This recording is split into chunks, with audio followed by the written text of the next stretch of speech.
Hi friends, welcome to Tamil vlogs. இன்றைக்கி நம்ம சேனலில் என்ன பார்க்க போகிறோம்னா, ஒரு சீம்பாலை வச்சு ஒரு டிஃப்ரெண்ட்டான ரெசிபி தாங்க பார்க்க போகிறோம். ஒரு ஸ்வீட் ரெசிபி தாங்க பார்க்க போகிறோம். இது சின்ன பிள்ளைங்கள்லேருந்து பெரியவங்க வரைக்கும் விரும்பி சாப்பிடக்கூடியது தாங்க. ஸோ எங்கள் வீட்டில் நாங்கள் எப்படி செய்கிறோங்கிறத உங்கள் கூட ஷேர் பண்ணிக்க போகிறேன்.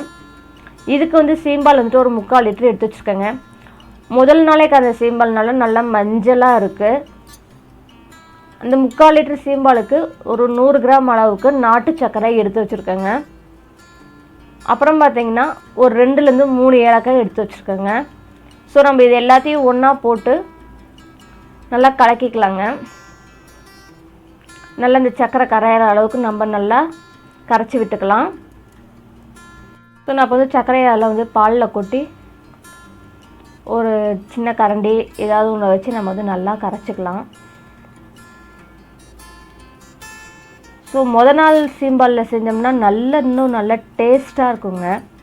ஸோ சீம்பால்னாவே அதில் நிறைய சத்து இருக்குது, சொல்லவே தேவையில்ல. அதில் இம்யூனிட்டி ரொம்ப அதிகமாக இருக்குது.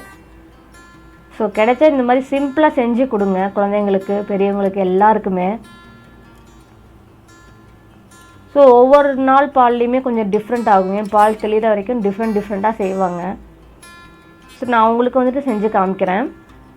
பாருங்கள், நல்லா பால் பாருங்கள், நல்லா திக்காக இருக்குது. ஸோ அடுத்து நம்ம நெக்ஸ்ட்டு இந்த மாதிரி இட்லி பானையில் தண்ணி ஊற்றி நல்லா கொதிக்க வச்சுருக்கேங்க. ஸோ இதை அந்த பாத்திரக்கிற பாலை அப்படியே தூக்கி இதில் வைக்க போகிறேன். அப்படியே வேக வைக்க போகிறேங்க. ஸோ நல்லா ஒரு இட்லி பானையில் கொஞ்சம் தண்ணி ஊற்றி நல்லா கொதிக்க வச்சுருங்க.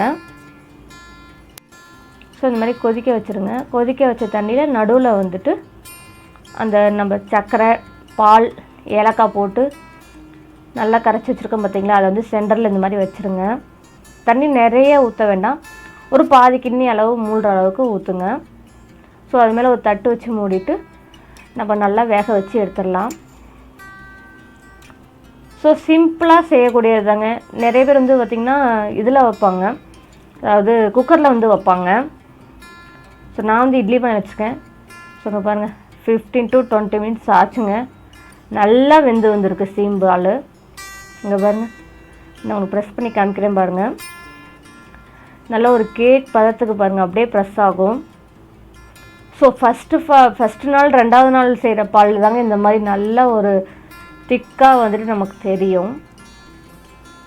ஸோ இதை அப்படியே நான் உங்களுக்கு எடுத்து காமிக்கிறேன் பாருங்கள். இப்போ இங்கே பாருங்கள், நல்லா வந்திருக்கு பாருங்கள்.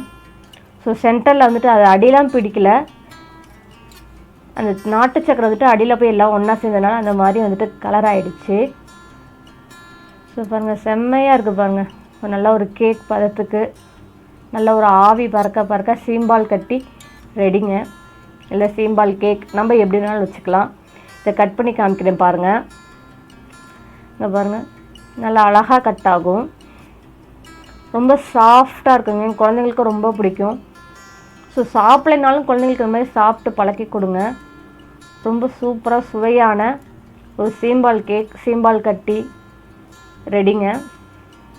ஸோ கண்டிப்பாக சீம்பால் கட்டி இந்த மாதிரி செஞ்சு பாருங்கள். ஸோ இந்த வீடியோ உங்களுக்கு பிடிச்சிருந்தா லைக் பண்ணுங்கள், ஷேர் பண்ணுங்கள், மறக்காமல் எங்கள் சேனலை சப்ஸ்கிரைப் பண்ணுங்கள். தேங்க்யூ.